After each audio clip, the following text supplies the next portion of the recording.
పాషమైలారంలోని సిగాచి పరిశ్రమ వద్ద rescue operation కొనసాగుతోంది. మూడవ రోజు మరో 2 మృతదేహాలను వెలికితీసినట్లు తెలుస్తోంది.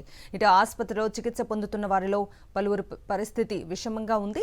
ఇప్పటివరకు మృతుల సంఖ్య 45కు చేరుకున్నట్లు ప్రచారం జరుగుతున్నా కంపెనీ మాత్రం 40 మందే చనిపోయారని ప్రకటించింది. పాసమైలారంలోని సిగాచి పరిశ్రమలో పేలుడు సంభవించిన చోట శిథిలాలను తొలగిస్తున్న కొద్దీ మృతదేహాలు బయటపడుతూనే ఉన్నాయి. బుధవారం మరో 2 మృతదేహాలు లభించినట్టు సమాచారం. తీవ్ర గాయాల పాలై వివిధ ఆసుపత్రుల్లో చికిత్స పొందుతున్న వారిలో 3 మరణించినట్టు సమాచారం.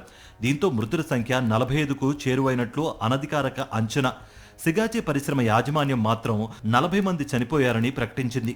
ప్రమాదం జరిగి 2 రోజులు గడుస్తున్నా 10 మంది ఆచూకీ లభించడం లేదని అధికారులు ప్రకటించారు. మరోవైపు పరిశ్రమలో రెస్క్యూ ఆపరేషన్ బుధవారం కూడా కొనసాగింది.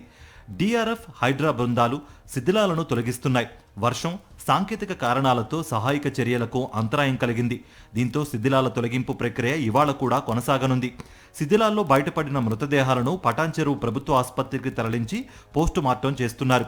మొత్తం 37 మృతదేహాలు పటాన్చెరువు ఆసుపత్రికి చేర్చారు. ఈ మృతదేహాల గుర్తింపు కోసం DNA పరీక్షలు నిర్వహిస్తున్నారు. DNAలు సరిపోయాకే మృతదేహాలను అప్పగిస్తున్నారు. అయితే ఈ రిపోర్టులు రావడానికి 24 గంటల నుంచి 48 గంటలు పడుతుందని అధికారులు చెప్పారు. తీవ్ర గాయాల పాలై సంగారెడ్డి జిల్లాతో పాటు హైదరాబాద్లోని పలు ఆసుపత్రుల్లో చికిత్స పొందుతున్న క్షతగాత్రుల్లో నిన్న 3 మృత్యువాత పడ్డట్టుగా తెలుస్తోంది. పేలుడు దాటికి కార్మికుల్లో చాలా మంది 70% వరకు కాలిన గాయాలయ్యాయి. ఇందులో పలువురు ఐసీయూలో చికిత్స పొందుతున్నారు. వీరిలో 3 మృతి చెందినట్లుగా తెలుస్తోంది. సిగాచి పరిశ్రమలోకి కొందరు బాధిత కుటుంబ సభ్యులు దూసుకువెళ్లేందుకు ప్రయత్నం చేశారు. నిన్న సాయంత్రం వారు పోలీసులతో వాగ్వాదానికి దిగారు. పోలీసులు అడ్డుకోవడంతో పరిశ్రమ గేటు ఎదుట నిరసన తెలిపారు. ఈ సందర్భంగా వారు మాట్లాడుతూ ప్రమాదం జరిగి 3 రోజులైనా తమ వారి మృతదేహాలను అప్పగించకపోవడం దారుణమన్నారు.